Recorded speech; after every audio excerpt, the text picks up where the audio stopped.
You're listening to the 808s and Joysticks podcast, now available on iTunes, Spotify, TuneIn Radio, and iHeartRadio.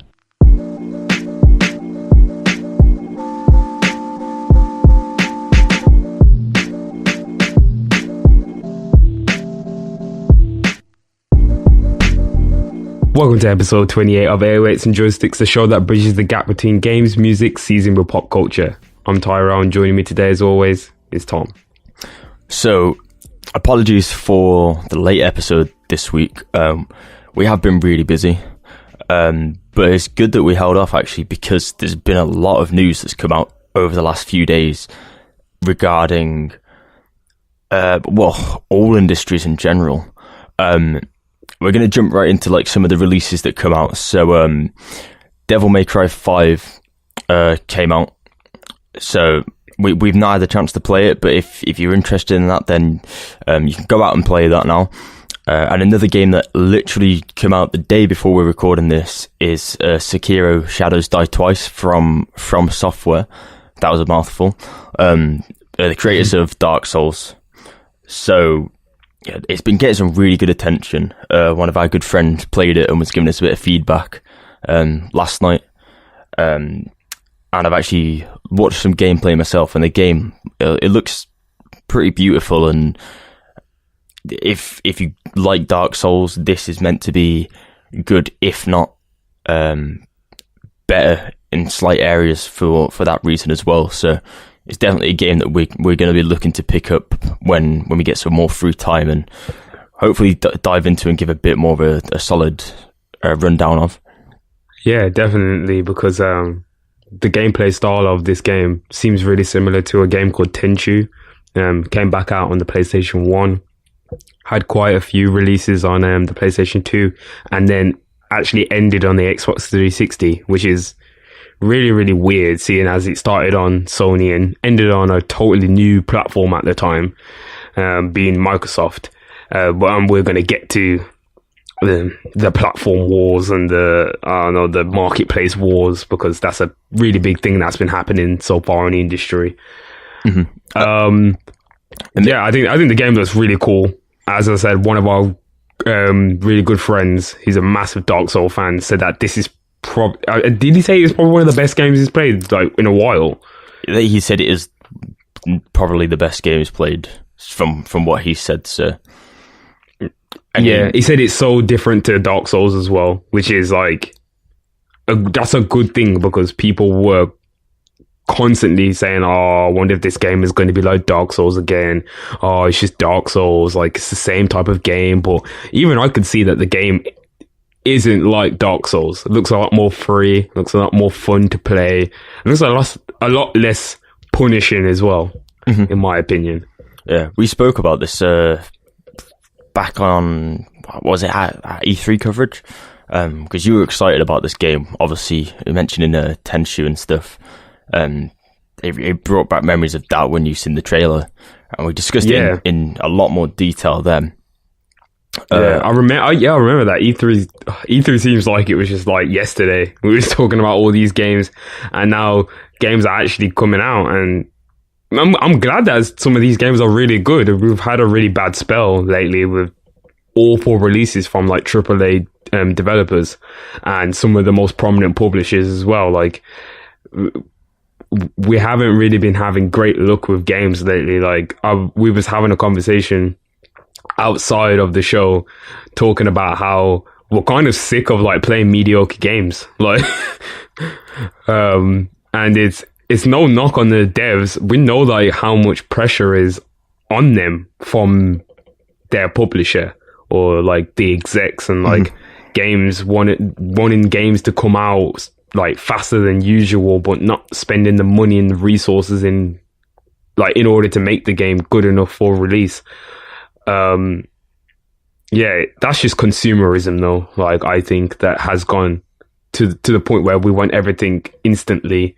It's kind of crazy how everything kind of connects together, because we've got Google working on a system that is going to be able to provide instant games eventually, which is kind of insane to think about as well. You say eventually, 2019 is like the scheduled release date. That's what I'm saying. Like it's not even an eventuality anymore. It's happened, hasn't it? Like, they've already ran beta test and it works. But we will speak about that more later. We've got some other big news to unpack so far first. And we've got a lot of things to get into. Do you want to lead us into the first topic? Yeah. So, I mean, while we're talking about sort of games that haven't performed that well, or games that have been rushed out, it's good to see that No Man's Sky is actually getting some good updates. They've announced, I think, it's like No Man's Sky Online now, so it's like a new multiplayer thing for the game, and it's actually more towards the vision that the game originally had now, or what the developers originally saw the game to be. And it's all free updates from what I can see. It's No Man's Sky Beyond is what it's called, and it'll be the first of 3 free updates that will become an overall thing, which is No Man's Sky Online. But it's 3 major updates rolled out into one larger free release. It's not a traditional MMO, but it'll have like recognizable elements apparently. It requires no subscription, won't feature any microtransactions, and will simply just be a free update. Now, as much as this game got some really bad reviews when it came out, and I think it was rushed. I think everyone knew it was rushed, but the hype around it was incredibly new. Like it's something we'd never saw from a game before, and the hype just sort of scaled and scaled and scaled, and the marketing was so good, but it didn't know when to stop, and I think the expectations were set way too high. But this now is sort of redemption for that, I would say. Not as many people would play the game now, obviously, but it's meant to be better. It looks a lot better. And if they are bringing in all these new elements now, and it's free, and there's no microtransactions, then, it is redemption to those people that bought it and wanted that experience, and they're going to be able to get that experience as well. So, I like how the story of this game has gone from people hating it to the point of like sending death threats to now it's actually possibly one of the best games that's come out for this type of massive online multiplayer exploration sort of thing. Yeah, for sure. I was taking a look at this major update, and I totally agree with you. I think this just goes to show how a developer can really bounce back after putting out really, really big expectations of a game and not being able to deliver. Having a bigger publisher such as Sony supporting you, and the pressure must have just been on. And I was one of those people who definitely refuted No Man's Sky. I was just like, this is just a piece of shit. Like, I played it and it just wasn't representative of what I was told. And that was probably like, it wasn't the first time I've been ripped off by someone. Like, trust me, like the gaming industry as a whole, and especially if you're into music and stuff like that, you listen to music, you find yourself feeling real ripped off a lot of the time, like by your favorite person or favorite franchise. And things is, sometimes you deal with it and sometimes you feel like you shouldn't have to deal with it. And No Man's Sky was one of those games that was kickstarted, and I felt like the Kickstarter backers is the real losers in the beginning of the game, because they didn't get what they were promised. So I think that is what we should really think about. But I'm glad that even though it's been, I want to say 2 years, 3 years since No Man's Sky has come out. I think it's 2 years. So I know it's been 2 years since No Man's Sky has actually come out and released, and now it's actually becoming to the true concept of the game. I have to say, at least they did something about it, and at least they've worked on the game, and they didn't leave it in such a broken state where they've just abandoned it like so many other early access games and so many of these bigger games that have come out, and like Ark and things like that. And I'm trying to think of some other games that have come out, and development just hasn't been that great on it. Fallout 76. that's supposed to be like an online experience, and that's just shit. Like, you know what I'm saying? Like, it's just not that good. Like, yeah, I mean, the fact that, you know, it didn't launch very well, but they have backed that up. I think that's fine. I also, I do feel a bit sorry for Hello Games, because Sony did pick the game up and then basically put that marketing all in control of themselves and task people to, so like the lead developer to do media and stuff, which is probably not something you would normally see from a big game. The lead developer trying to explain that to the whole world. So I think that's where like a lot of things got confused, and I wouldn't put the blame all on them or on Sean Murray at all. I think it was bound to happen. Sony saw the potential, got a bit ahead of it, and made a big deal out of it. I'd probably go as far as to blame Sony for that, really. But obviously, it's on PC as well. Updates are constant. Seems to be a running thing now, and it's nice to see.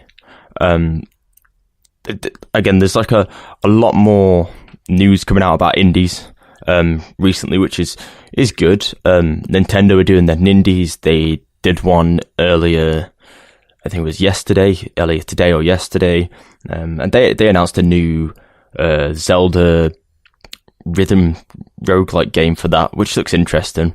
But again, it's like bringing indies back to handheld consoles where they can thrive a bit more, and leaving those the big games up to the actual companies that are able to make them, and give them the backing and time they deserve. Because like we said earlier, we've seen a lot of people rushed games wise now, trying to get games out. We've seen it with the Star Wars game that got cancelled because EA don't think it's going to meet the requirements. The investors don't think it's going to be there in time to make them enough money. So it's nice to see people taking their time. Quickly, just going to gloss over the fact that Cyberpunk 2077 is confirmed for E3 this year. A game that is taking its sweet time to come out, but hopefully is going to be worth it in the long run, because they're putting the time and effort into that and the detail to make sure it's actually worthwhile. Mm-hmm. A lot of smaller things that we can speak about, but I think there's a few big things that we really need to get into on gaming.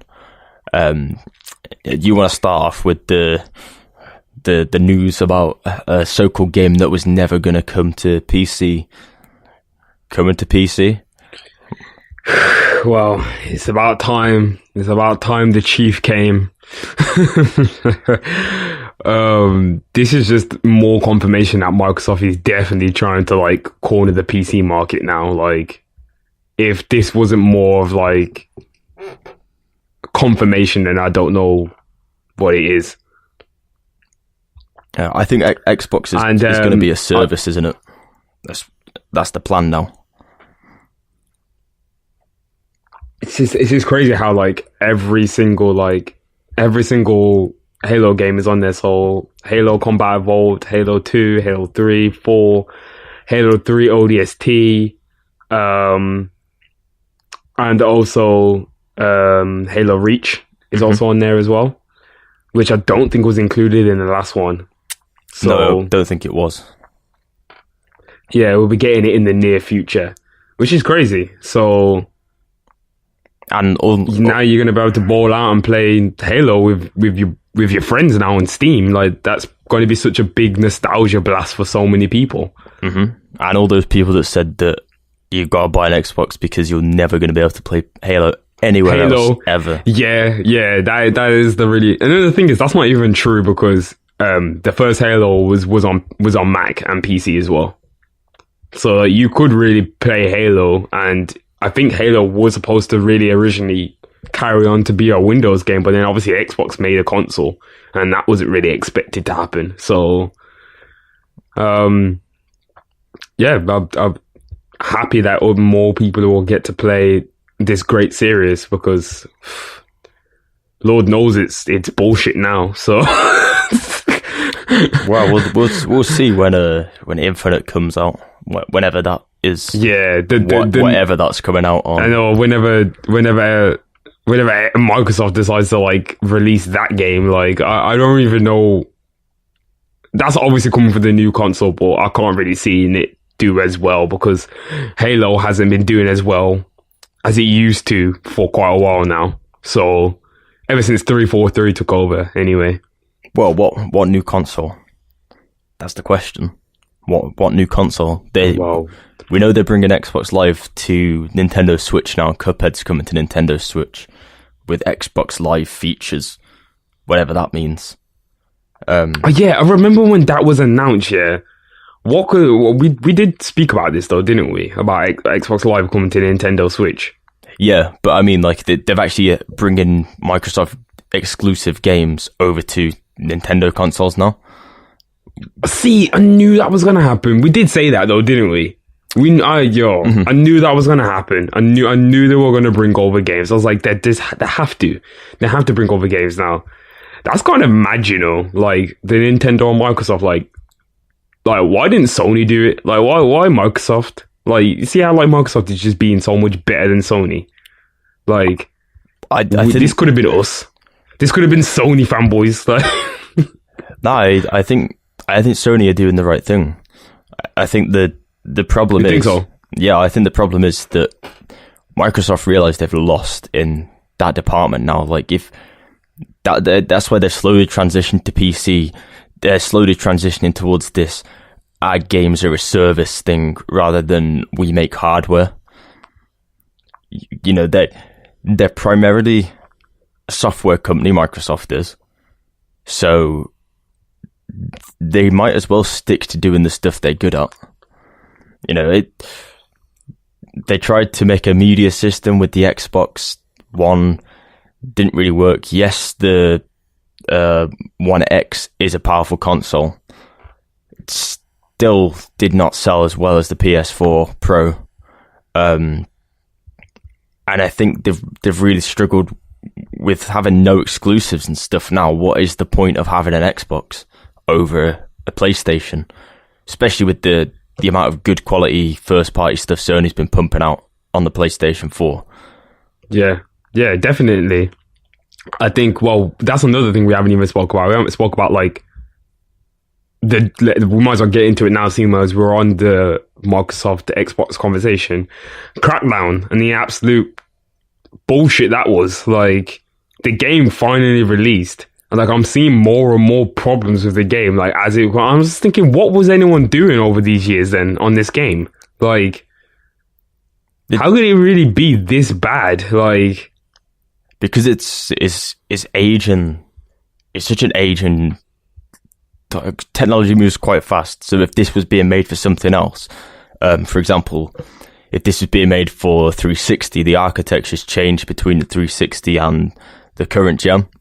Yeah, which means I didn't consider like that they might have been developing Crackdown 3 for the 360, but they always came out as if they were developing it for the Xbox One, and it was supposed to be a day one exclusive. That's why I'm confused. Well, the trouble is it's just had development hell. Is what people would refer to it as. Like if it was being developed for two consoles, that changes completely the architecture behind it, which doesn't affect it that much, but things like optimizations and being able to delve down deeper into it and optimize it for a specific piece of hardware will change that completely. Well, passing it between teams, that's going to mess everything up. Yeah. Well, we can clearly see already that, like, the way the game looks just doesn't look like any game from this period. Like, I don't even know if they were trying to be, like, quirky or, like kind of, like, trying to try a different art style or try to be, like, Borderlands. But it just looked ugly. Like, the game just didn't look very nice to look at. It just didn't really look very appealing. Like, you know what I'm saying? Like, I just don't know what they were thinking when it was coming to, like, a game like this, like Crackdown. Like, Crackdown has been, like, such, like, a blockbuster of, like, a series for, like, Xbox. Like, got die-hard fans who love the series. Like, you got Terry Crews attached to it. I just really didn't know that they could really make such a mess out of this series. And I know it's like a lot of factors happen, but I would really like to know the true story of Crackdown 3. Like, eventually, like, what was it? What stopped it from being the one? Like, the project, like, the game that was really going to put the Xbox One on the map with its cloud gaming that it had. I just don't know if they tried to bite off more than they could chew. Like, the same as like the No Man's Sky story was being about just then. Like, did they hype this game up to have this really good environment and this is going to be everything, and then worked out they can't do that? And you know, there's a reason we don't know a lot of details about Cyberpunk 2077, because there's a reason they've spent a lot of time working on that. They want to make sure it's playable or ready to be in a playable state to do something they're happy with before they release details. But I think that's like the point now, where we're going back to E3 not being a big thing anymore. We seen earlier yesterday, PlayStation announced they're doing an online presentation now, like Nintendo Direct. What do they call it? Like PlayStation State of Play. Yeah, State of Play. So it's kind of like a little bit of like a PSA. Like, they're talking about what's going on with PlayStation at the moment, which is I wouldn't say we kind of predicted it, yeah, but we did say that like Death Stranding and some of these games, something has to come out this year, like, because they keep saying that all these games are coming. But I'm thinking, well, you've got 4 major games that, like, Spider-Man's been released now. Days Gone's coming in April. You got Days Gone, Death Stranding, Ghost of Tsushima, and The Last of Us. Now, The Last of Us is getting a release by itself. No game should ever release around that game, because you know it's going to be the biggest game out of everything. Like, it doesn't even, regardless of what platform you're on, everyone knows that The Last of Us is probably going to be one of the biggest releases of the year. So, along with Death Stranding, to be honest, which is also coming to PC, so that might be another big release. I don't know if Death Stranding's going to be overlooked because it's quite risky and different, and there's not a lot of details or stuff behind it yet, like marketing wise. We need a really big, like, March 25th. We need the explanation. We need to know what's going on with Death Stranding. We need something, at least, because consumers are quite confused at the moment about the game. And I know Kojima loves to do that, yeah, but he also is at a position where he is Hideo Kojima, and I don't think people are so much as, like, they're not as shocked and surprised when, like, you start doing, like, crazy antics, like, with games anymore. Like, they're more just like, all right, Kojima, let's get to the point. What's the game about? Like, you know, like, people are like, oh, okay, you keep teasing us, you keep doing all these cryptic tweets and all of these cryptic photos, and Mads Mikkelsen is here and Norman Reedus is there, and like, but can you just tell us the story of the game? Like, can you just give us a brief synopsis, like, of what's going on? You don't need to ruin anything or spoil anything. I just want to know, what is the game about? Like, yeah, it's all going to drop at once, I think. I think it's like a play safe thing. Like, we've seen loads of people, loads of big games flop, really, in the last few years. So for him releasing his first game on his first studio, he really needs to be careful, like, he doesn't get people's hopes up to make it into this amazing experience, and then people are like, oh, this is just another walking simulator, I don't want to play this. Because I think he has a lot to making up with as well, specifically with, like, me, because being a representative of, like, a Metal Gear fan base. With you, just you. Just me, just personally. Kojima, I have a bone to pick with you. Nah, I'm joking. I mean, like, the Metal Gear, he doesn't have any making up to do, but the Metal Gear fan base is, we are expecting something. And I think if we don't get what we're expecting, out of this game, like, or the majority of the fan base doesn't, this is gonna spell bad for Kojima still. I don't think it's gonna spell very great for him if people don't get the game. But I think that's the risk, though. It's such a big risk, and I don't know if that's, well, I don't know if that's the reason why details haven't been released, but I'd guess that's why. I know it's hard to explain what it is anyway. He said that himself. There's the one thing we haven't actually talked about as well. Did you see Square Enix's like Metal Gear like rip-off that they released? No. Oh, what's it called now? I was hyped for it. I swear we seen it at E3 and was like, yo, that looks really good. And it turns out like the game is really bad. Tom, like really, really bad. You remember the game? It's got the art. It's got Kojima's artist on it, Yoji Shinkanawha. He's at Kojima Productions now. He did the art for it. But he only did the art. He didn't do anything else. Is it called Left Alive? Left Alive. That's the one.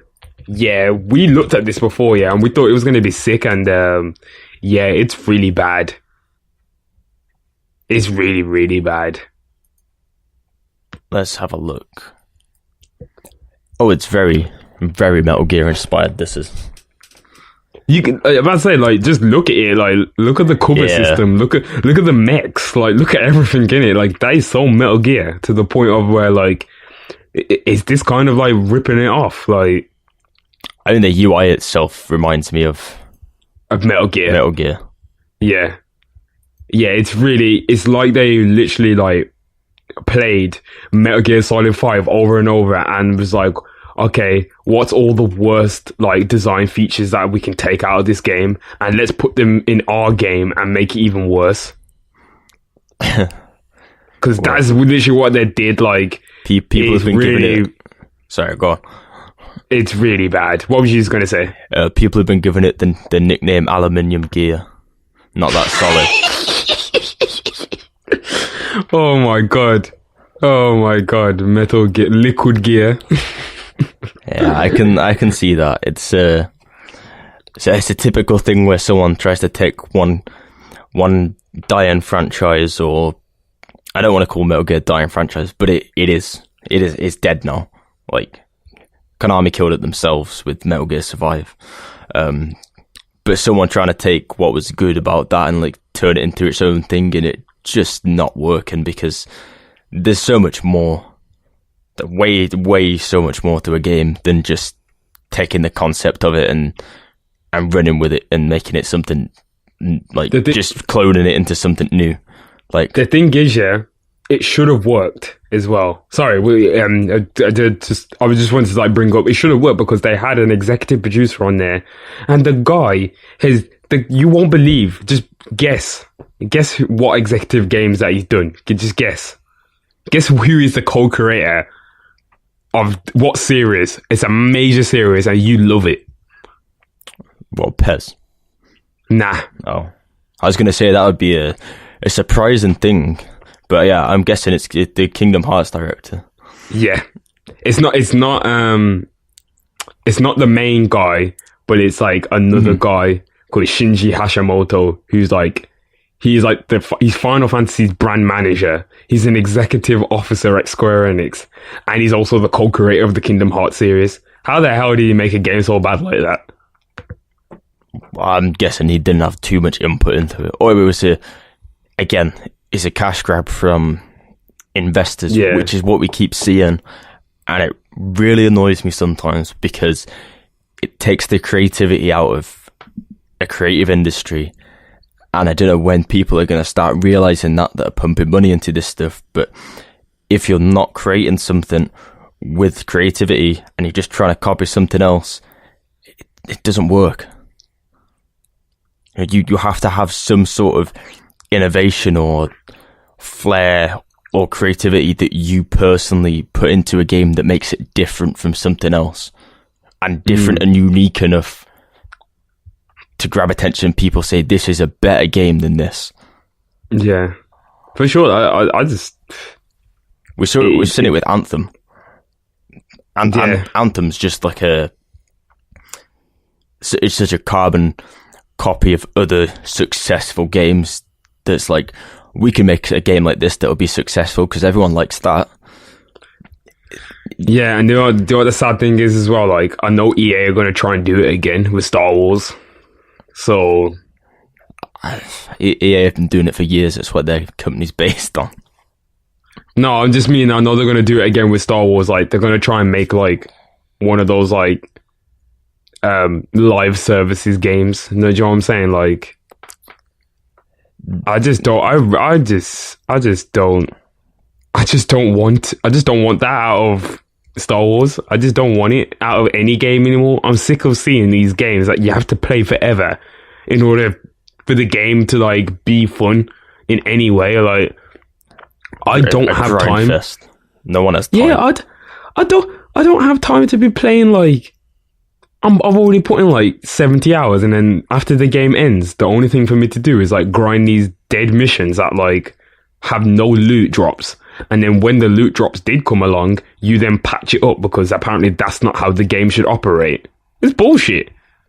Yeah, but you put 70 hours in and you get a new material for your suit. What more do you want out of that? I don't know, man. So sometimes they said apparently they said the consumer's asking for too much.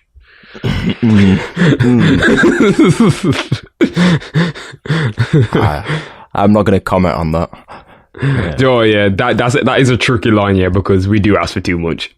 Like, I'm not really specifically like aiming it at like us, because we're on the side of consumer and developer, so we understand both sides. We see both sides, like Chanel. We see both sides. I'm not asking for too much. I'm just asking for, you know, if I'm paying 60 quid, I want my money's worth. I don't care. It's true. I don't care if the game's free. Right. Fortnite, I don't like the game, but the game's free. Okay, cool. I get the content I want for free. If I want more content, I'll pay for it. Cool. Makes sense. Cool. Yeah, exactly. That of course that makes sense. If I get Anthem for 60 quid and then I go into the game and I'm like, okay, I'm just playing the same shit over and over again, and I'm not even like 2 hours in. Okay. Oh wait, I want this new costume. $5.99. How much did I just pay for this game? Like, why? That's not DLC. That's just greed. That's not us wanting too much out of the game. That's you not providing enough for the game because you're rushing it through, because you're trying to meet targets. And I understand it's business, but you can't run something that is a games company as a business industry. There's too much. There's too many factors. So the difference between, well, we're going to get right into this again, but the difference between a movie or music is that there's no interactivity between the user or the consumer and the product. You can listen to it or watch it. With a game, you constantly go back to it. You can constantly do something different in it.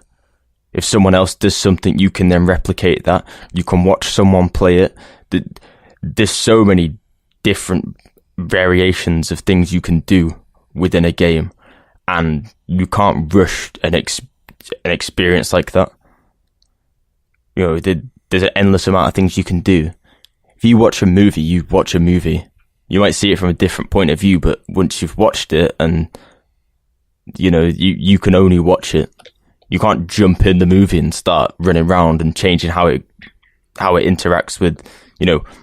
You can't be like, oh well, I didn't want them to die at that point in the movie, so I'm just going to change that. I'll go back and change that, replay that. You can't do that. If you listen to a song and you don't like it, you can't just go, oh, okay, you know what? I'm gonna get this song. I'm gonna change this bit here because I want this to be like that. The only person who's in control of that is obviously like the artist, like obviously like Kanye, the way how he like made changes in the life of Pablo. So we did start to be able to get to a point where like songs could be changed dynamically on the day with streaming services. But I understand what you're saying. Like, it just doesn't work that way, does it? In real life, it don't work that way. You can't go and change the song yourself. You can't go and, like, I understand. Yeah, you can do whatever you want in a game. That's the problem. You have not creative freedom, but you have freedom to do a lot more stuff over a long period of time. You know, you sit down with a movie, maybe 2 hours. You sit down with a game, you can play it for 5 hours, put it down, not come back to it for 6 months, come back, play it again, maybe then play it for a month straight, and then never touch it again. But you're constantly jumping in and out, playing at different times. You're going to want to do different things all the time because you have that freedom to do that. Oh, yeah, exactly. I never really thought about it like that. But when you start comparing everything and really like weighing it up and like how you use different mediums and how different mediums are affected by the way you use it. Like games are like time sinks now. Like I don't remember games being so arduous. Is it like, am I often saying that? I think it's a design choice now by companies to do that, to make people play the games for longer, to try and earn more money out of it. But it's, you know, I don't think that's asking, like, I don't think that's the consumers asking for too much out of it. I just think that because they take longer to make, they then try and make it harder, or the progression system more grindier, so they can earn money off the back of it, so people play it for longer. Because it's all mainly online stuff that we're on about when we talk about things like that. Yeah, definitely. Like these live services, like Ubisoft said they're going to be only focusing on live service games now. After I think it said after Assassin's Creed, after the last Assassin's Creed, they said they're only focusing on live services now. I'm not quite sure, but if you think about Ubisoft's announcements of their next run of games, like Skull and Bones and Beyond Good and Evil and things like that, yeah, they're kind of right. They're all live services. They're all games that they're constantly online. So they're sticking true. Like, obviously you've got Far Cry that comes out. I know it's not really a live service, but I can see them trying to make Far Cry into like a multiplayer game somehow now. Yeah, they'll be. I think that's the future. That's where it's. To be honest, they've already like the last Far Cry that came out. That is really technically just it's just DLC, really. Like that's just been made into a full game when we really think about it. Mm-hmm. But to be fair, it's not a full price game either. So it's, you know. Yeah, fair enough. There is that. Is it kind of like Infamous? You know how like Infamous had like that little like standalone DLC that was like £10. Yeah, it's a bit more expensive than that because obviously I think the game's a lot bigger. Bigger, yeah. But it uses the same map, doesn't it? So yeah, but most of the assets and story and stuff has changed. It's just obviously it's still set in the same environment, and the game's not as long.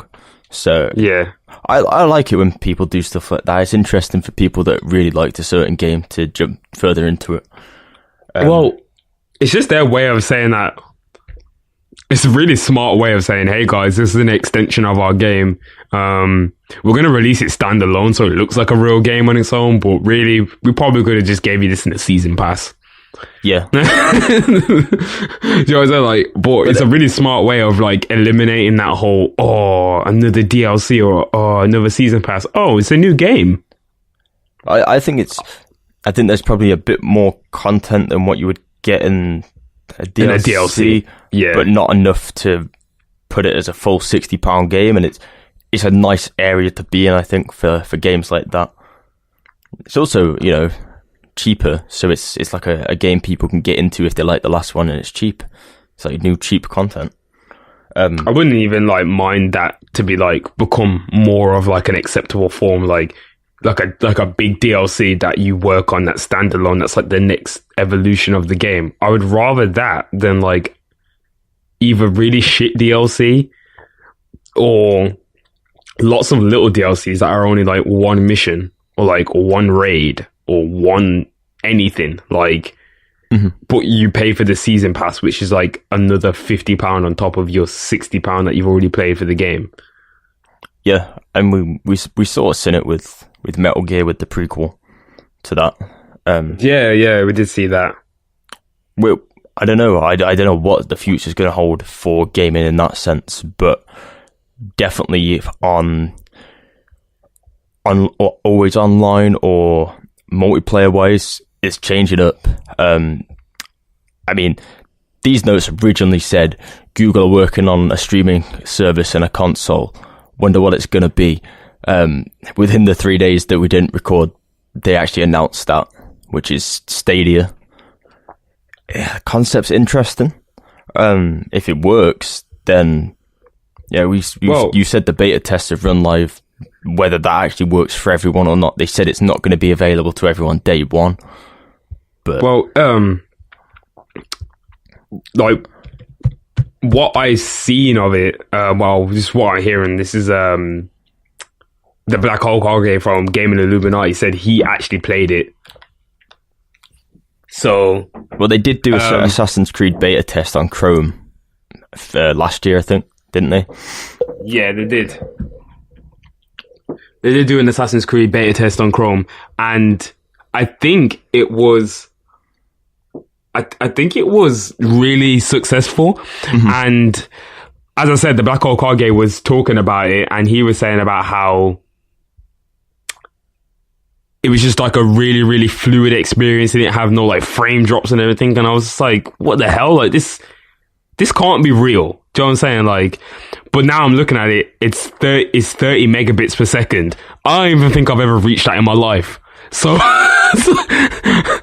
yeah. So I don't know what kind of internet we're supposed to have here, but I have never reached 30 megabits in my life. I don't know about anyone else in the UK. Yeah. If you've got better internet than me, please hook me up because it is terrible out here. Like, I know, Tom, you definitely haven't had that amount of internet before your life. I think currently do now. But you do now? It's only recently, like... Jesus. But it's... That's not the constant speed I can get all the time. I think a lot of the Google stuff's based on Google Fiber. They have Google Fiber, obviously, in the US, which is Google's own internet stuff. I think by not everywhere day one, I think they just mean that like it will be available in these countries, but we are not going to upgrade the whole internet system for all these countries. Like you're going to have to wait for that to happen. Well, the guy from Google, I think I haven't watched the whole press conference. I do really want to watch it, but it says like stuff like lower your expectations. So I was just like, what do you mean lower my expectations? Like.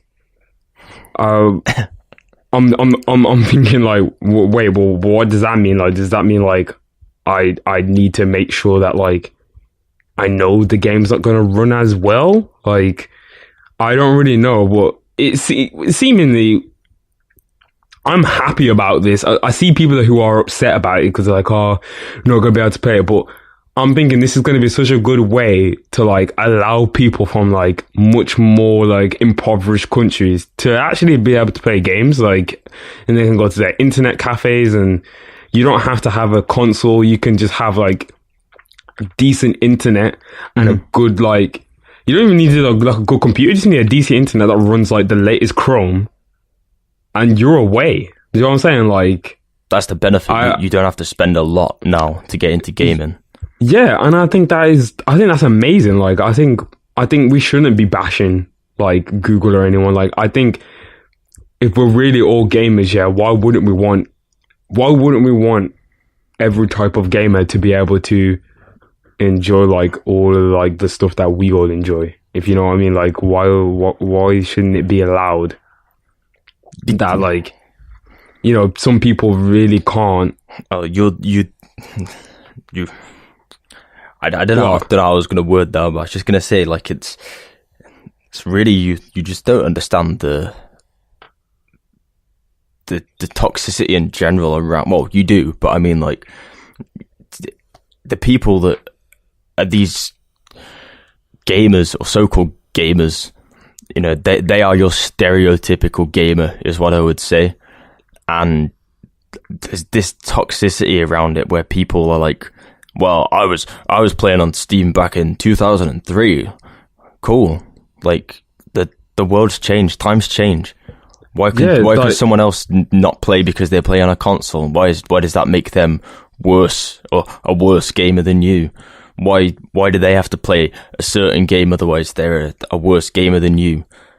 You know, I'm guarantee you there's people out there that are 70 plus that play Candy Crush and shit on their phones. Like, they're gamers, but it's not saying you're a gamer, because once you say you're a gamer, everyone's like, well, I'm not a gamer. Gamers aren't cool, because gamers, in the world's opinion or society's opinion, are these people who are very toxic towards others that aren't as good as them, and there's no reason why anyone can't be involved in it. Like you said, there's no reason why anyone can't be involved in gaming, from children on mobile games to playing things like Fortnite or sports games or interactive learning games.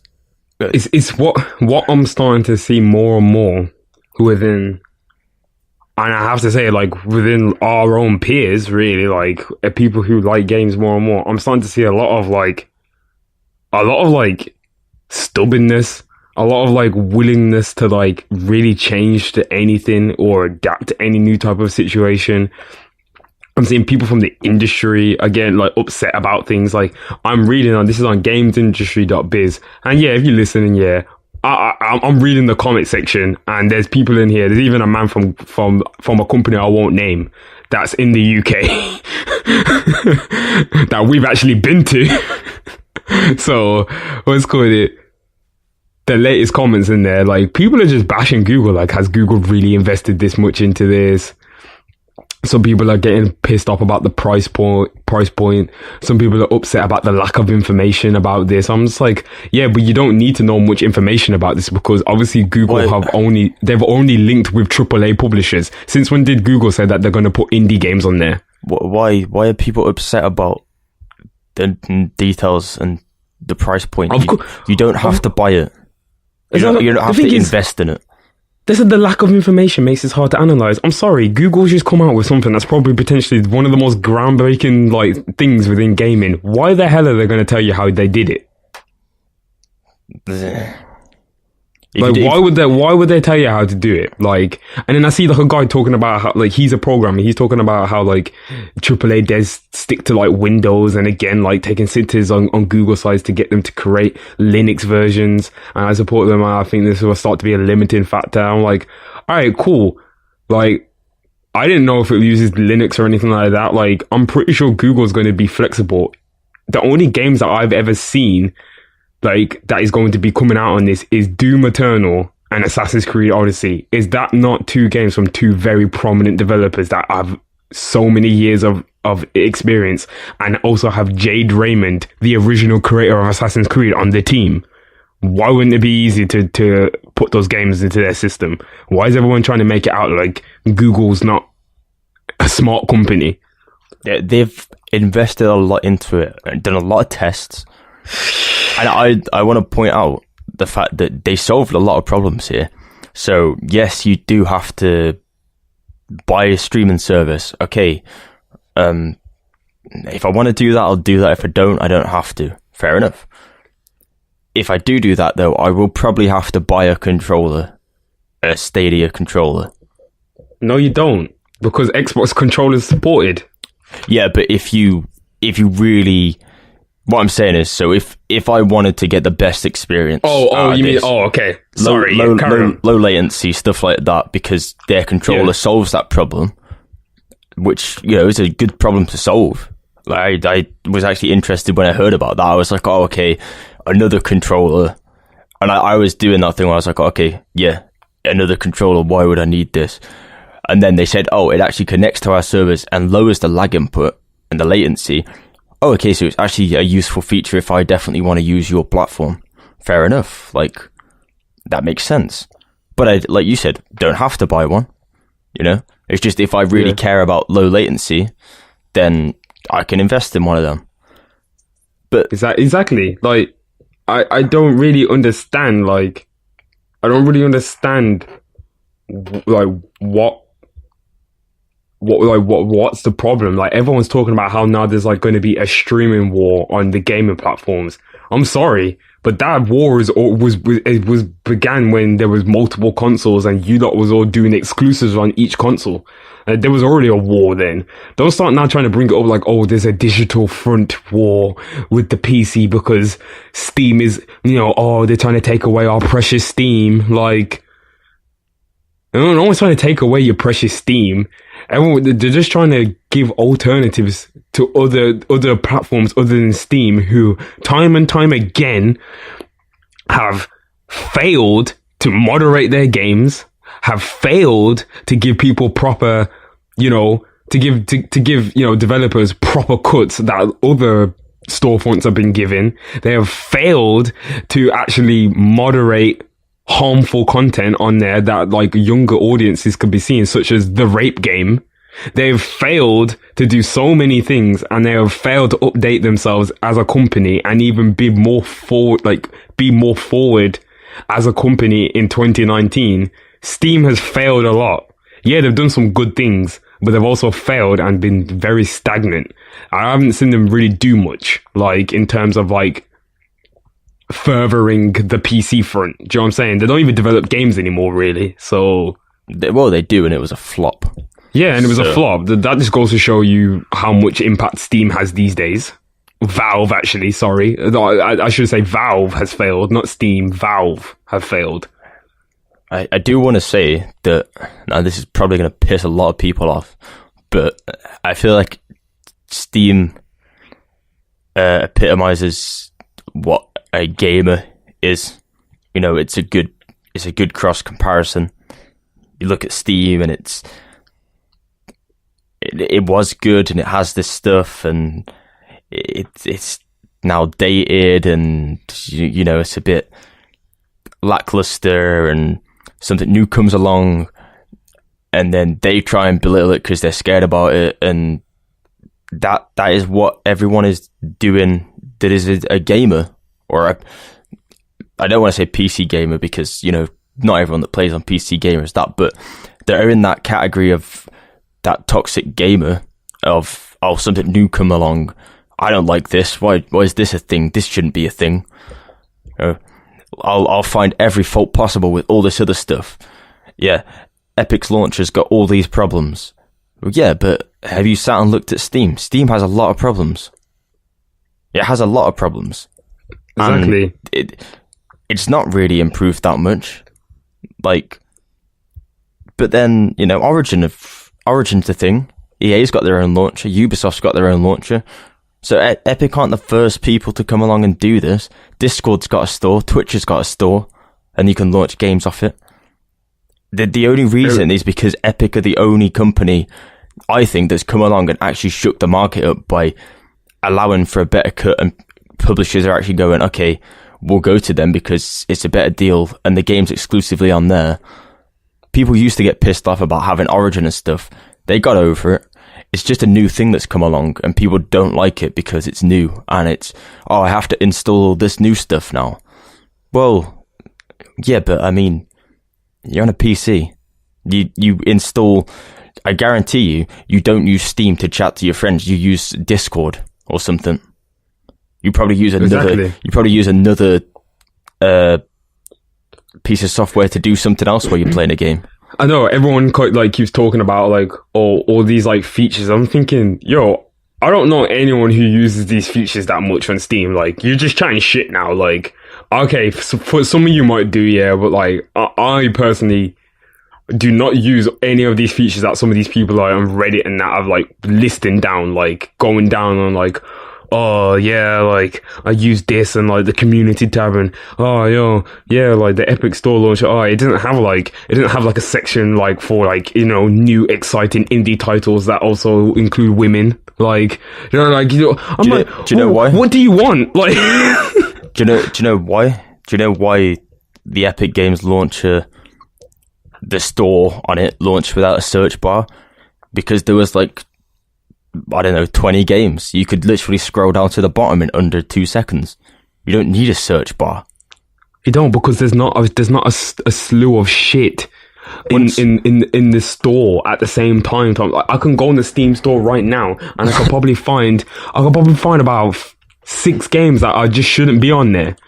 They just shouldn't be on there. Do you know what I'm saying? They just shouldn't be allowed on the store system. Like, how are you allowed a game to get on here like that? I want to kind of state. I want to cut this back to a very well-known game, personally for us, that I played with Brandon a good few years ago, that we both invested £20 in, called Beasts of Prey. I invested a lot of time into that game. I think we spent at least like 20 hours building a house for no reason, and then a dinosaur come and destroyed it. But Tom, I'm sorry, man. I remember you guys wanted to get on that so bad. The game was a hot mess, and I can look at Beasts of Prey now on Steam.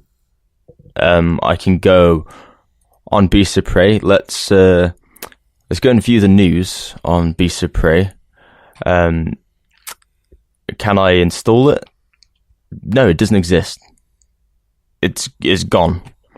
So why is that a thing? Why is that allowed to be a thing on Steam? An early access game that I can't play anymore, but I still paid for. You know, I can go on the Epic Store right now, the Epic Games launcher. A notification just come up as I clicked that.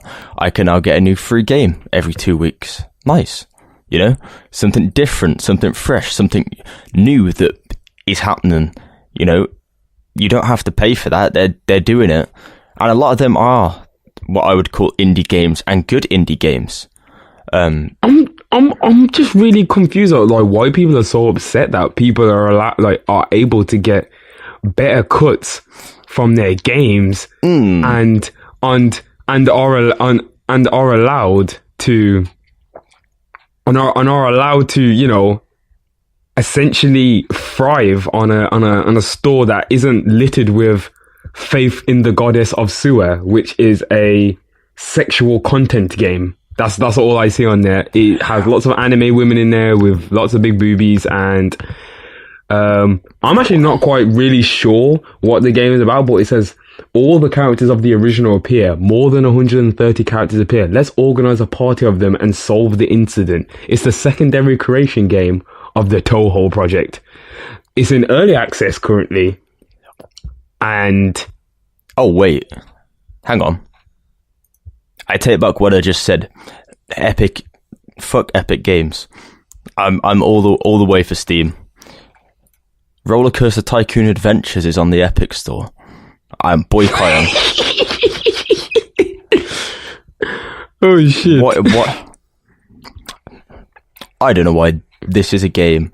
Atari and Vizio Creations, please stop ruining this franchise. Originally released on Nintendo Switch, it's not. You ported a shit version of your game to the Nintendo Switch, and now you've just ported that back to the PC. Wow. Recommended CPU Intel Core i5. Okay. Yo, well, you need an i5 to run that game. What the hell? This is the dumbed down one as well that was for the Switch. Why would you need an i5 to run that? That's just, yo. And also Steam, we're getting you the fuck out of here, man. Like I just went on there, yeah. And there's games on here. There's so many sex games on here. Like, why is there so many sex games on here? That's what people want, apparently. Jesus Christ! Like, how much anime girl games do you need? But I do want to point out, if you are a fan of indie games or anything, you know, gaming in general, you do have the Epic launcher, which a lot of people will, because a lot of people would have played Fortnite or used the engine. Exactly. I want to say the games that they've released the last month or 2 months that have been free are very good games. Jackbox Party Pack, good game, party game. Axiom Verge, a very good indie game, a very good roguelike platformer. Well, I don't know if it's roguelike, but a very good platformer. Slime Rancher, again, different type of game, but it's a nice, relaxing game. Thimbleweed Park, a very good adventure game. And then Oxenfree is the game that's free for the next 2 weeks. And again, that's a very good indie game. And then after that, from April the 4th to April the 18th, The Witness is coming for free on the Epic Games Store. That's sick. I'm gonna play it. And that's a puzzle game. Like, if people are saying they're not backing indies, they are backing indies. But what they're doing, they're backing good indie games, not anything. You know, there's a difference between having a game, buying a game and having confidence in buying that game and knowing that I'm supporting an independent developer that's made a good game. You know, I understand early access was a good thing for Steam, but it was also an awful thing for Steam at the same time, because it just filled the store up with a lot of crap. And there's no real vetting of stuff that goes on. Whereas on consoles, on a console store, you'll be vetted before your game can get on that store by the actual store owners or console owners. So you'll have to meet certain requirements before that game is available to be on that store. Now, sometimes some things slip through the gap and go on there and have awful things. The PlayStation Store does have some shit games on there, but... some absolute awful games on the PlayStation Store. Yeah, but I mean, you know, that's a few. Steam has a lot, and it has a lot of issues with people buying games that sometimes don't work at all. Yeah, like, that's just bullshit, man. Like, you're telling me you can't take some time out to, like, literally just get some human moderators behind the boards and just take a look at some of these games just to see if they're actually open.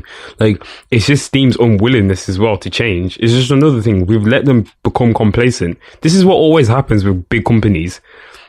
You let them do things for such a long time, and then people start getting upset when something is coming along that is potentially going to be better, but just because you and all your friends and everyone is over there and they don't have all of the weird, stupid games that you want to play and the weird content that you want to see, because apparently now everyone's trying to censorship everything. And like, no, that's not the case. We're just trying to not allow games like the rape game and active school shooter, the game, to be released on any platform. Do you know what I'm saying? Like, nothing should be released like that. That is really serious topics, and nobody should be making games about it, and nobody should be defending the creation of these games as well by saying, "Oh, the Epic Store is just gonna censor games. It's gonna censor the games community." I'm like, I'm sorry, if you want to kind of find that kind of weird content, go on the dark web, innit? Yeah, I personally really like the Epic Store, and I do think it would be where I'd want to keep my games in the future if I could. I like it more than Steam. I wouldn't necessarily call myself a PC gamer though, as in I wouldn't put myself in that category of I love Steam. I've got a big Steam library. I've been on Steam for nearly, well, probably 10 years nearly. 9 years. So I wasn't at the start, but I've definitely been on for a long time. Actually 10 years. 10 years in like 4 days or something. So I've been on Steam for 10 years. I know how it works. I've played games on there for a long time, but I think the Epic Games launcher is fresh. It's new. It offers something different. The free games thing is good. I love things like that. I love being able to just play free game. There's Axiom Verge I've wanted to play for a long time. Never got around to buying it because I was like, well, I want to buy some other games instead. And now I've got it for free. I know that's not supporting the developer, but you know, I'm getting to play the game still, and I'll speak about the game. And if I like it, I'll tell other people to get it. Yeah, and that's another thing as well. Like, this whole thing, I'm pretty sure there was some controversy over Axiom Verge as well the other day. Like I know there wasn't. No, the only controversy there was about Action Versus. Apparently, like either the publisher or someone was like fucking over. Was fucking over the release of the Wii U version of the game. Like I seen a video about it the other day. Who's releasing stuff on the Wii U still? It was a Kickstarter reward, so they were just trying to like make good like on their reward basically, like. And yeah, there's a whole storyline about it, and it sounds really fucked up, but I'm glad that whoever wanted their Wii U version is finally getting it on March 29th, I think. Which is really bad because the Wii U is now like closed. So I hope there's just one person that paid for that tier that wanted a Wii U version. No, apparently like they were. Well, we're gonna get onto like the other sections because we are so over time right now. Like, the producer is suing the publisher for $200K because they were supposed to deliver something like 6,000 copies of the Wii U version. So there's that, and apparently now it's being sold on like the website like of the producer now, not the actual publisher's website. Mm-hmm. So yeah. Anyway, that's out. Wii U Axe and Verge bad like multiverse edition out now. Go cop that if you've got a Wii U and want to play like some kind of Metroid spiritual successor game, which looks pretty cool. I actually need to play Axe and Verge as well. Yeah, it's a one-man development team, I believe, as well, if I remember correctly. Oh, so yeah, it's Thomas Happen. It's like one guy, he's like, I think he's been big in the scene for like making Metroid mods before, I think, anyway. So, definitely a good game. Yeah. Get it on the Epic Store if you want. Yeah, exactly. It's free. It's there. Go get it on the Epic Store. Well, it's not free now, but it was free, but it's still on the Epic Store. Go and cop that. Yeah, we have other things to talk about in terms of gamer, but we literally have like such a short amount of time now to like. I want to. Yeah, I want to get into something that films, TV, and movie wise, but I just want to get into this because I feel like we really need to discuss this. Love, Death, and Robots came out on Netflix. Oh my god, man. It's so sick. It's insane. Some of the animation is insanely good, and it's a beautiful thing to watch. Like, have you seen, I think it was, what, is it Zen Blue, or I can't remember what the actual episode name is. Which one is it? Zima Blue. Have you seen Zima Blue yet? I don't know. I've seen about 10 of them. Like, they don't really, like, I can't really remember. I remember the symbols of like the program, like before it comes on. Like, the ones that I've watched is obviously number 1 with the girl and the monster. Mm-hmm. I've watched the 3 robots one. The one with the sentient yogurt. That was really funny, that one. That was actually probably one of my favourite ones. What other ones have I watched? I've watched so many of them. Oh, the one with the girl and the guy who keep shooting each other. That was crazy. Oh, yeah. That was my God.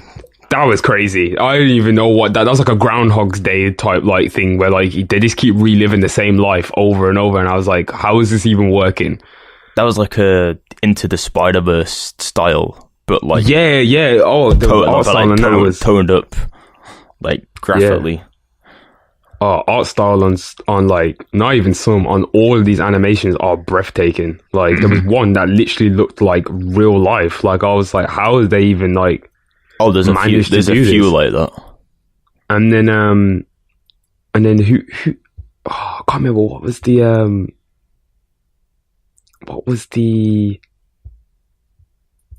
one as well that was really interesting. The one with when they found Dracula as well. That one was crazy.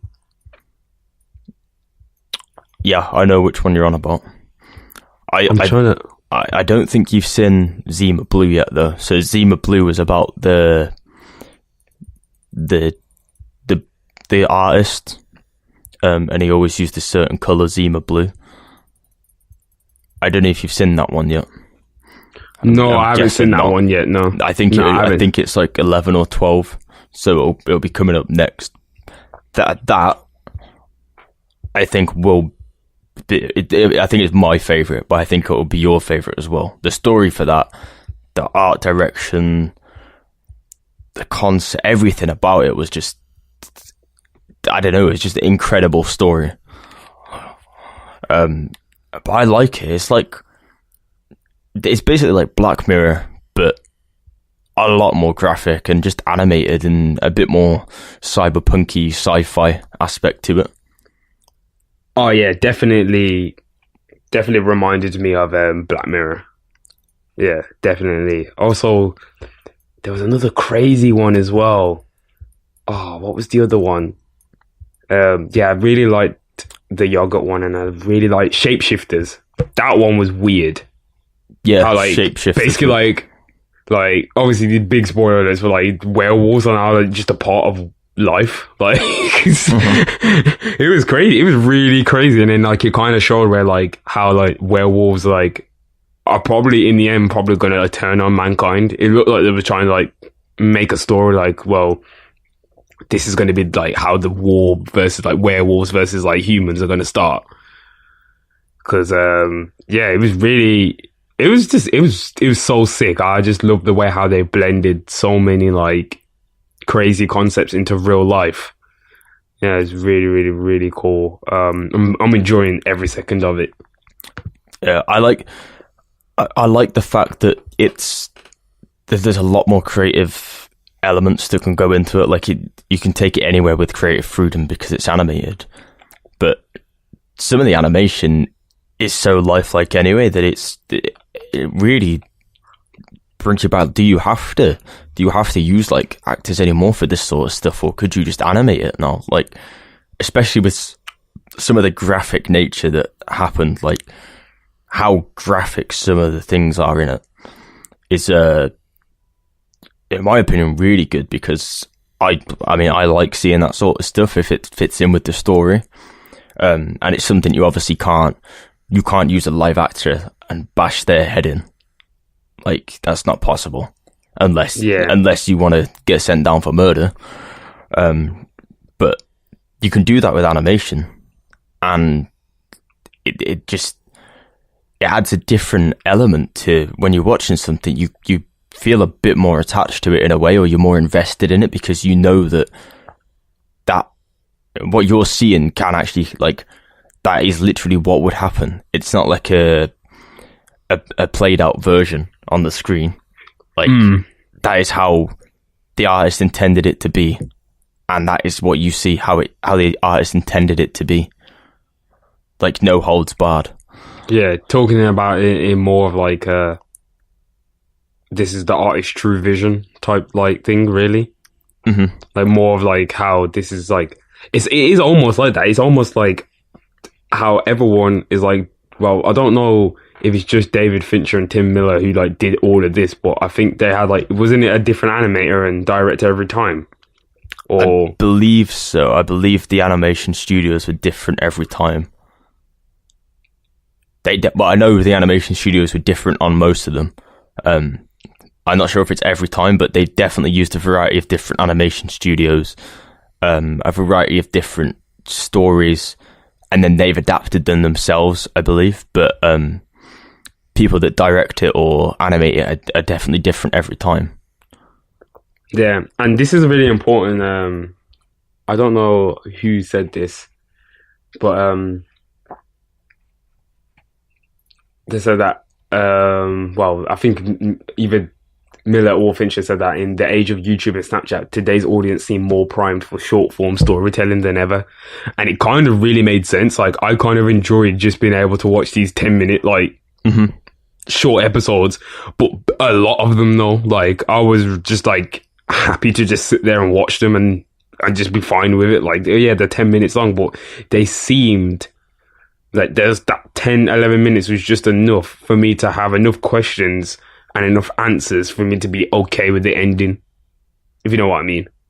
Yeah, no, it actually was like a thing I really wanted, because I a bit fed up of having to sit down and watch like an hour episode of a 10 episode series or something, and it's just like I want that, but I just want it in a short burst. Like, and I didn't watch all of it in one go. I spread it out over like 3-4 days and just sort of kept jumping in, watched a few episodes and jumped back out again. Yeah. But I like that I could just put it on and I know that I'm gonna watch it 10-15 minutes, get the story, enjoy it, and then like it's done. I don't have to wait and know what's going to happen next. And I like the fact that it's a different visual style every time and a completely different story. Like I can go in and I don't know what I'm going to expect, and I think that's good. And then in a short amount of time, you definitely know whether you like that or not. You know, and yeah, it's like one of them things where you're just like, well, I didn't really like concepts of it, and I think it also is like I don't know how true this is, but now we're in the era where like people can voice their opinions and the creators of the show will see it, and if they get enough love for one certain concept, and if Netflix is like, hey, we've got the money here, we've got the backing, let's bring in some writers, let's make this into a TV series or a film, this could jumpstart so many different like franchises and things, and this is what I wanted, like from like something like I needed something like a little concept. Like it kind of reminds me a little bit like Adult Swim, like how Adult Swim constantly used to spit out concepts of shows at the end of popular shows to see if audiences liked it. Like Family Guy started on Adult Swim, well, it started on Fox, then went to Adult Swim, and then people liked it on Adult Swim, so then Fox brought it back. So many shows have had that. Mr. Pickles, Rick and Morty started off as a short. Too many shows. South Park started off as a short. Regular Show, Adventure Time, like even like kid shows started off as mature adult shorts more than anything, and then got developed down more and more until they became more streamlined into a much more accessible show. Yeah, I hope something like this happens, even though I think all this stuff is accessible already, if you know what I mean. Like, I think it's content that people want to watch and want to see. They want to see like things like this. Well, this is the reason why this concept was originally put forward in the first place, because Tim Miller? Yeah, Tim Miller. Tim Miller and David Fincher wanted to work on a heavy metal film back in, I think it was like 2008 or something, and no one wanted to actually pick up the idea. So heavy metal was originally like a sci-fi magazine, I believe, which had like a different approach to sci-fi stories, and it had like one original story each week. But there was a thing around that time where that was like a go-to thing. A lot of these magazines or comics, you could say, that have like different original stories in every week, and then if someone liked it, they'd pick it up and run with one concept to make that into like a new thing that they'd flesh out. And it was their approach that they wanted a film about this originally, and it wasn't a film. Now it's turned into this series. But they wanted to make a film like it, and they wanted to do animation that was moving away from that like Hanna-Barbera style. So just pure gritty, gruesome, sexual, you could say, animation. Like just sort of putting it all out on the table, saying like, I'm going to animate something, but I'm not going to do it family friendly. Like, this is what I'm going to animate. And I think this is what they've got from this. Well, I think it's definitely what they've got from this. It's a new way to bring new audiences in. They are using like a lot of already known short stories anyway from like established sci-fi writers, and then they're like adapting them to screenplays as such, so they can animate. Yeah, like that. I think it's Beyond Aquila's Rift. Yeah. I think I watched that one. That one was pretty good. That is based on somebody's already known work, and that makes me happy because I would definitely go on and like try and explore that work even more. Then, like, yeah. So this is really cool. I didn't know all of them were actually based upon like short stories. This makes me want to like try and find the origin for some of the stories. Yeah, I think it's interesting that it's like a new platform as such for creatives to do that, like to just put a concept out there and people watch it. And it's Netflix. Like that's why like all of these TV companies are so scared of Netflix. They're scared of any type of streaming service because there's no advertisements on there, so you can pretty much release anything within legal means on there. So violence, drug use, anything, and advertisers are not going to have a problem with it because guess what? There is no advertisers. So yeah, that's true. I think Netflix really has like shown where it could be the people's champ, and we've seen what Netflix does. Like it literally creates anything into an idea. There's so many things that they've like that You series. That was a dead series that used to be on Lifetime. Lifetime in America, I know, usually runs like okay, for an example, Lifetime did the R. Kelly documentaries. So you got to think what kind of series that must have been to be on that channel.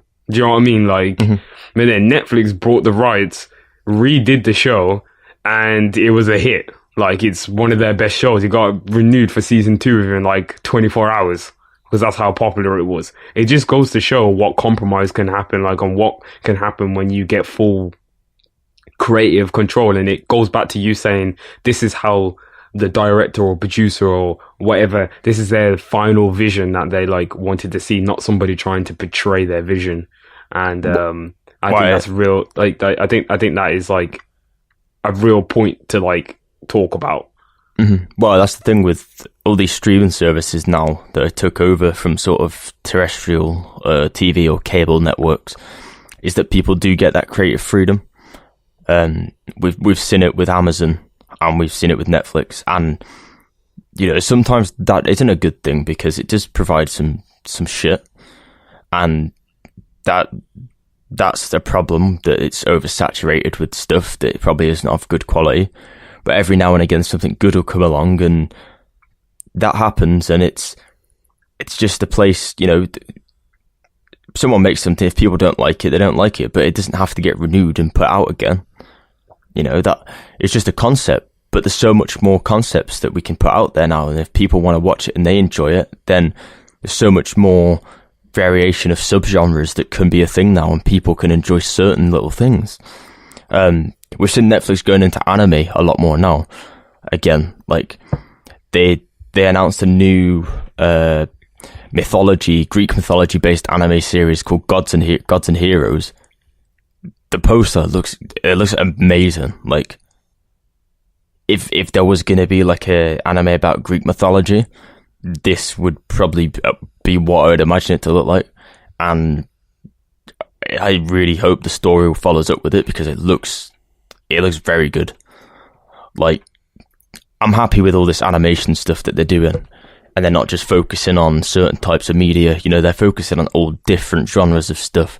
There's a big stand-up boom at the moment because everyone's getting a Netflix special, and I love that because stand-up was dying for a little bit, and now it's back again. And you know, you don't have to watch everyone's stand-up special, but I found so many comedians just by watching stand-up specials on Netflix that I like.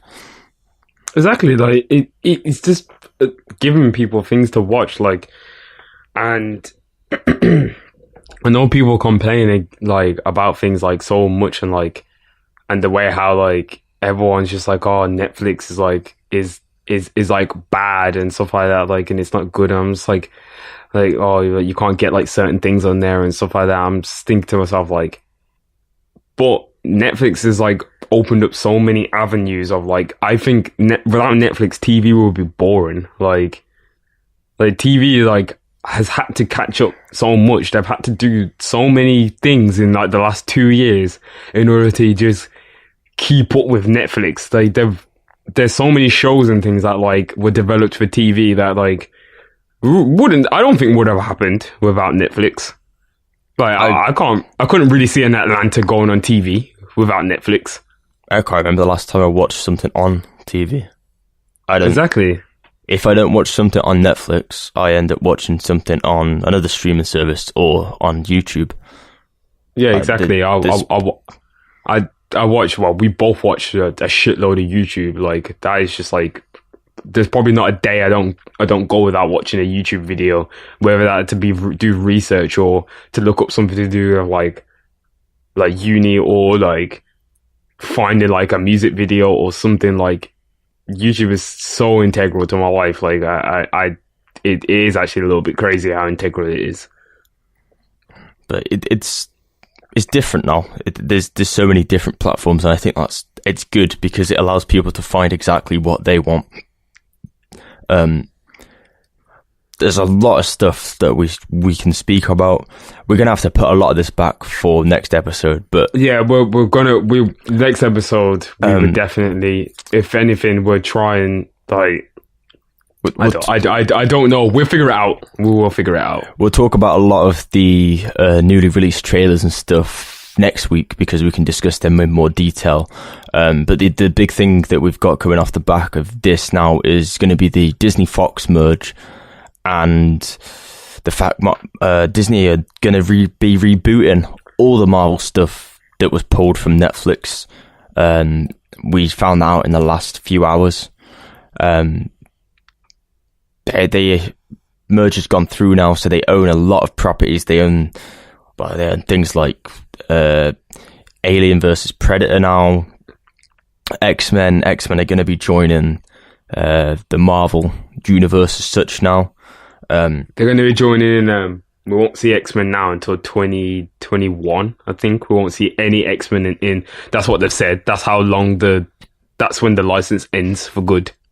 2021 is the first time we're going to see an X-Men in a Marvel universe. That type thing, and we're going to see Deadpool is going to be in there as well. Oh my god, it's going to be so sick. It's good and bad at the same time. It's good, yeah. It's good for things to come out, but this is really bad. Like Disney is really going to take over our world. Like if we don't stop, if we don't stop them, this is going to be really bad for everyone. But I don't know how it can be bad because Disney kind of technically now own the news. So I don't know. It's fine. I think it's fine. It's good. It's fine.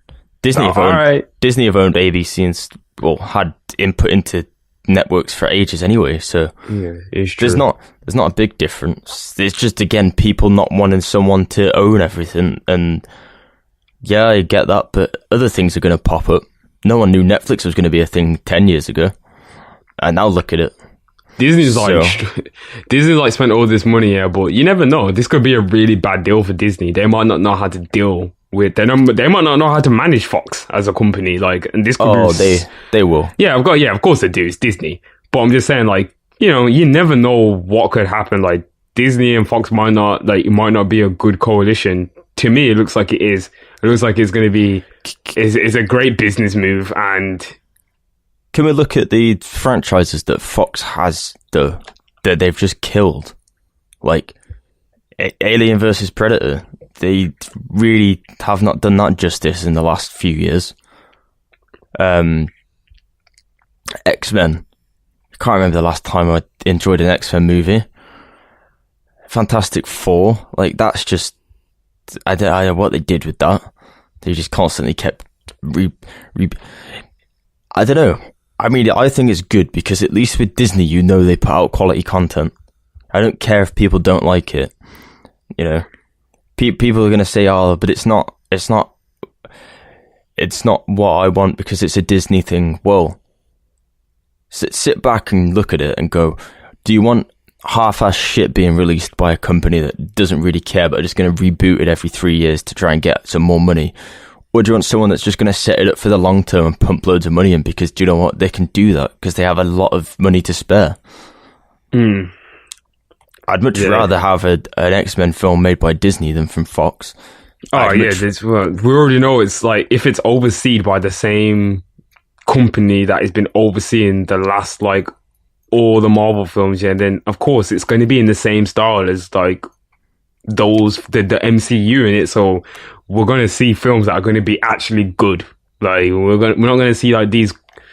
I don't know what they did, man. I don't know what Fox did in the last terms, but they just messed up X-Men in such a way, like where it just wasn't. It just didn't really function as a film anymore. Like it was just more of like, oh, this is just the X-Men back in the day, and all these things happened back in the day, and yeah, like it has a really bad effect in the future. So what we're gonna do is we're gonna bring in a whole new cast of X-Men and say that this is them when they were young, and then we're also gonna bring in the old X-Men cast and then say that this is them in the future, and then we're gonna scrap that idea and reset the universe. I just think that there's a lot of potential for a lot of Disney stuff, you know. Yeah, there is. X-Men, Fantastic Four, Avatar, Planet of the Apes, even though the Planet of the Apes reboot was pretty good.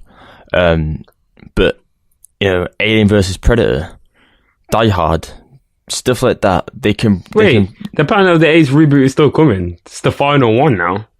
That one, the last one's coming. I can't wait for that shit. That shit's going to be fire. But what I'm saying is that there's now, you know, it took them a long time to get that going and for that to actually be a thing. But with Disney's back and Disney can reboot stuff and it becomes relevant and successful again, and they build a franchise around it. Yeah, it'd be kind of great. They make it relevant again. I was going to say, it'd be kind of crazy if they did reboot like Home Alone and made it crazy. Like put like actual someone that's relevant in it and like make a really good Home Alone again. Like, that'd be really cool. Die Hard franchise needs to just get killed off now. That's done. Like, let's get rid of Die Hard now. I don't know. I wouldn't mind a Die Hard reboot from the start. And then straight over. Aliens, they've been messing up Aliens since like 99, so I'm not even really trusting them with that. And then Predator, the last Predator was a bit weird. So they just need to reboot from the start. They just need to reboot Predator again. Well, for like the 30th time. Yo, and I feel like they should just reboot Avatar because nobody even remembers nobody even remembers. Well, yeah, Avatar's already got 5 films set up to come out, so we're. No, it says with 4 sequels on the horizon. What do you mean there's 4 sequels on the horizon? What, are these all released in the same year? James Cameron's been slaving away. It's a thing. Avatar 2's coming. It'll still blow people's minds. And I heard it all takes like place underneath water, like underwater, and I was just like, I don't think I can really watch an underwater film, to be honest. Well, we'll see. Oh gosh, James Cameron. Sometimes he does good decisions, and then sometimes I think he just really thinks he's too much of a genius. Like, gosh. I mean, considering he made Avatar and then spent a whole year away under he spent a whole year away under the water, didn't he? Making a TV program. So maybe that's where he got the inspiration for Avatar too. But Tom, 4 sequels. It's been 10 years already. How long are we supposed to wait until this finishes? I don't know if I'll get to see Avatar 5, but I don't think we're going to get to see Avatar 3, Tom. Like, it's already been 10 years of our life, for one. Like, we have other things to do. Like, World War 3 might begin by then. No, we'll see. We're going to move on to music now and we'll talk about a few things, but not too much. We'll pick and choose what we want to talk about. But you can go over the new releases. You've wrote all these down. You seem to know what's come out, what you want to talk about. Yeah, I'll just start off, man. We've got Death Race for Love by Juice WRLD. I think overall it was just an okay project. I really want to I really want to like talk about it probably like more in depth like in the next show. I give my actual real thoughts on it because I've got some interesting thoughts about the album. I don't really like it as much as the other one. That's as much as I say at the moment.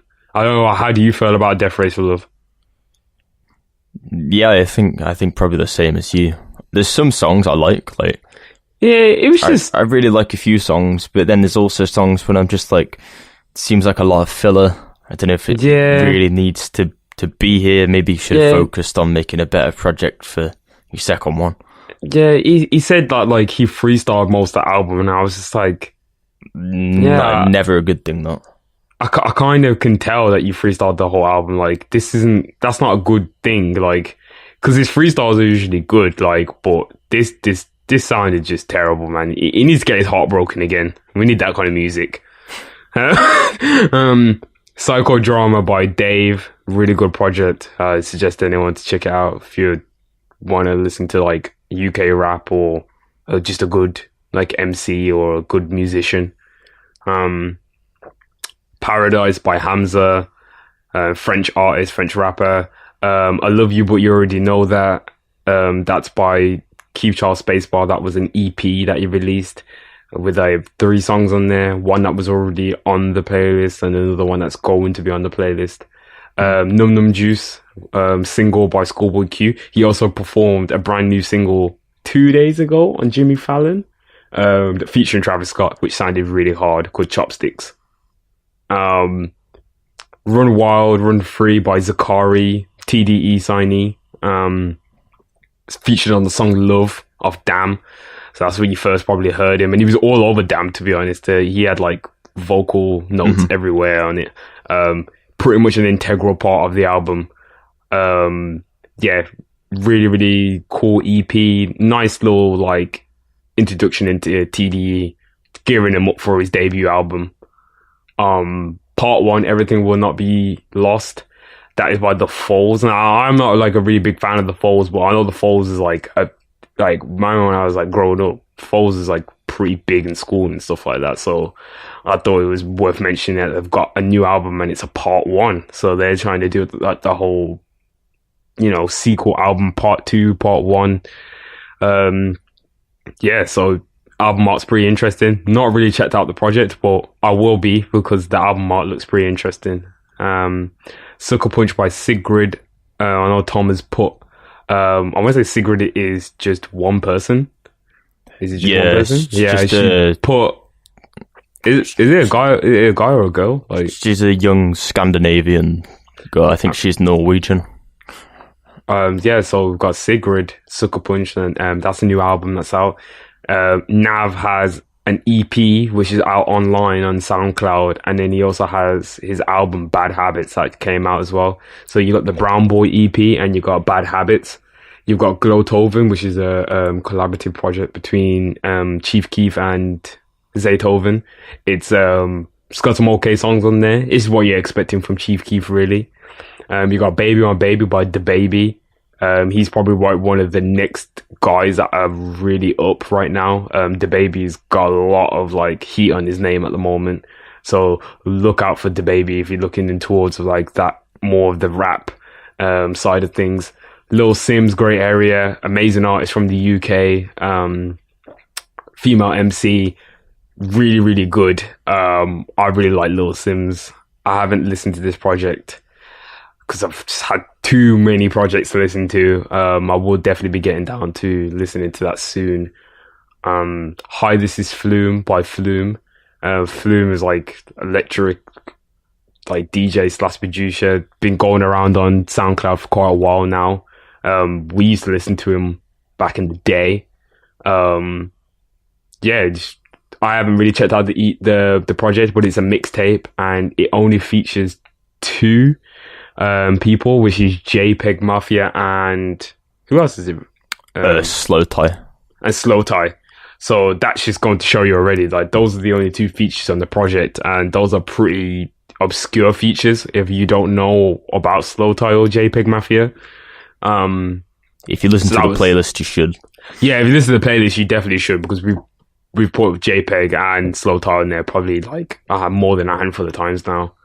The World Is Yours 2, Rich the Kid. Haven't listened to it yet. Will peep soon because I do like Rich the Kid. And The Last World Is Yours was pretty good as well. I was quite surprised by that project. Maverick Saver, When I Wake Up, UK artist. Haven't listened to it. Maverick's pretty cool though, so I'll definitely check it out. and then we also have Coffee, the Rapture EP, young talent from Jamaica that does reggae music, but a new type of reggae music. So yeah, definitely check that out. I think that's about it, really. Like, we do have some things in the music section, but as I said, we are super running over at the moment. So I think it's fine. I think we I want to talk about this. So you've put down, if rap, grime, hip hop was AR'd by footballers, what albums would we see by who? What does this mean? I'm interested. Because obviously, you know, LeBron, he A&R'd. He A&R'd Rap or Go to the League, innit? So I was just thinking, like, who would A&R, like if we was doing it in relation to us, because we don't really know. Well, we do know about basketball players, but we know more about football players, don't we? Like, if you was wanting like a football player to A&R an album, and not even just essentially like rap or grime or hip hop, like any type of album, like, who would you pick? I had Lingard and Rashford for A&R in the M Huncho album. M Huncho is an artist. I just see them knowing what kind of beats and stuff he would want to have, because they seem to fit the demographic that I think listens to his music. I don't know why, but I just think that they listen to M Huncho. They just seem like the guys that will.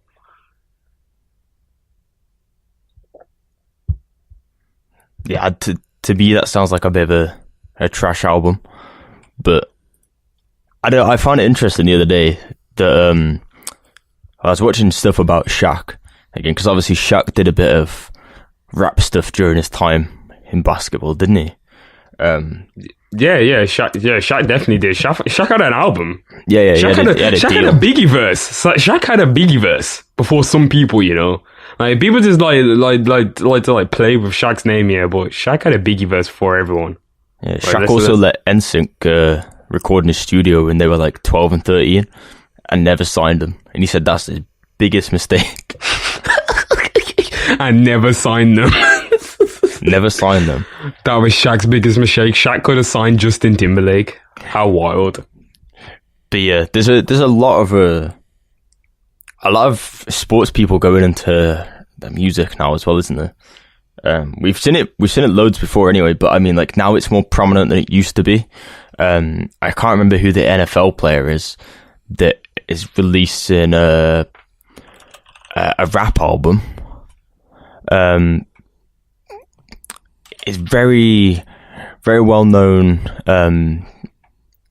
artist. I can't remember off the top of my head who, but yeah, there's a lot of people that are doing that now. A&R wise, who would I want to do an album? Is a hard question. I don't really see it. I mean, I'm going down here. They've got like Drake A&R by Kevin Durant. That don't sound good to me.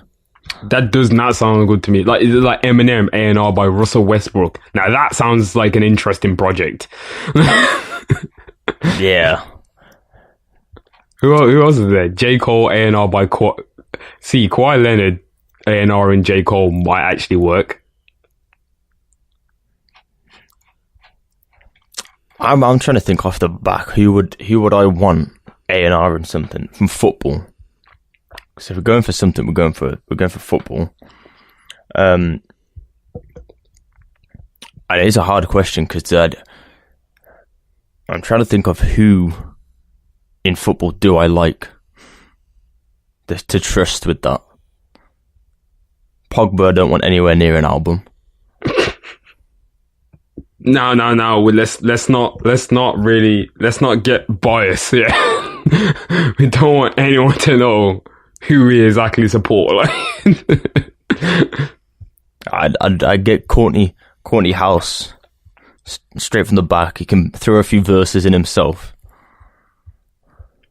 Well, if I was really being serious, yeah, I need Paddy McNair. Like, I'm just. It's a very hard question.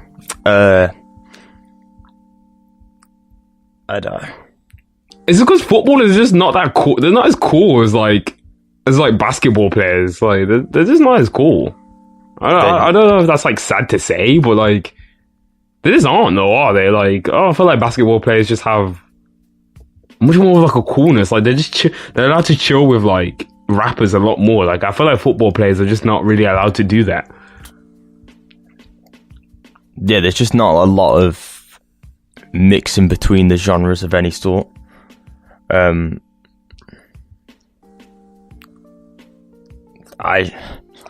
don't think there's a football player that I would definitely want to A&R something. Now, if it was, then I'd pick an English player. Because there's not that many good American players that I would say fit in that I know of anyway that are popular.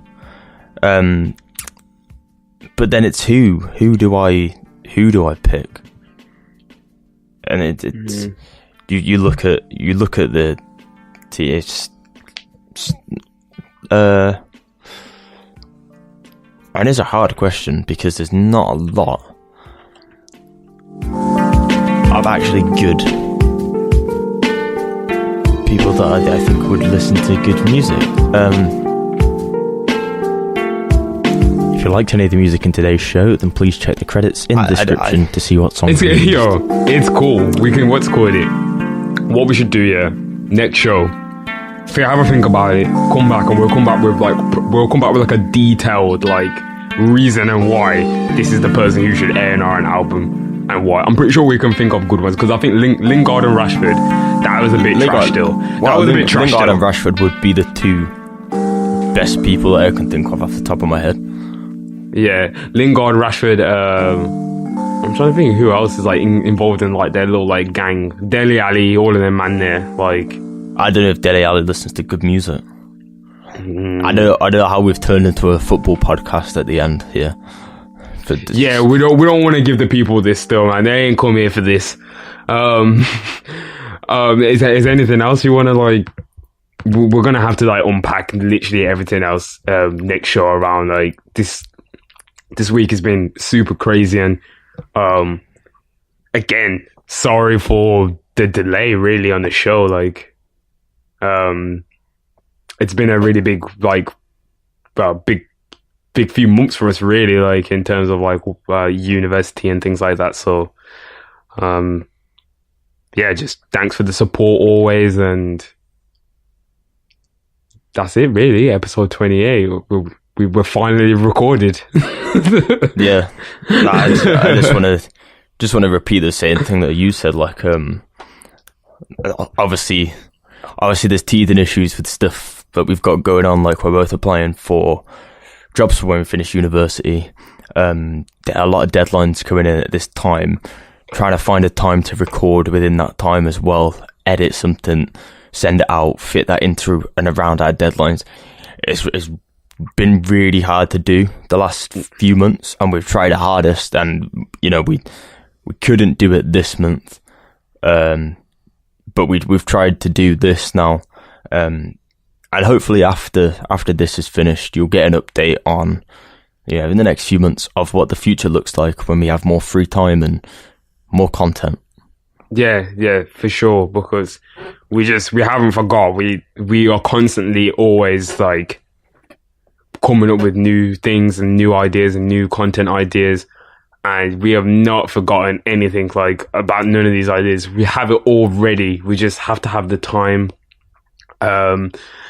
Also, we do this all by ourselves. Like, nobody does anything for us. We run everything ourselves: social media, the art, the editing, like everything, the posting of the podcast. Even like I learned the other day that there's a person who you can hire to do that for you. Like, there's an actual person that will just post it for you. Like, and I was just thinking to myself, like, but why? You can do it yourself. Like, we do everything ourselves, and we're very proud of that because we have 100% ownership. So that's just the risk that we have to take sometimes when you want 100% ownership of things. We have to do everything ourselves, and we have been approached by people to ask to do it for us, and we refuse because we want to make sure that this is our show and nothing is compromised. I don't want to say we refuse. We won't rule that out, but we won't rule it out. But as of now, we have refused some offers like of help, but we are trying to look in our, we're figuring it all out. We've got a couple things in line, and we'll figure it out. Yeah, and I think that's everything. So remember the playlist will be out same time as this, so go and listen to that. Check out all the social media stuff. 808s and Joysticks on Instagram, 808s and Joystick without the S on Twitter. That's the main places that we update everyone. So if you ever are following and trying to work out why something's not been posted, then that's the best place to go and check. If you do have any questions, feel free to go to 808sandjoysticks.com as well. Have a look round, and you can contact us from the email at the bottom. All our social media links are also on there. That's it. Well, episode 28. Thank you very much. Yeah, thanks.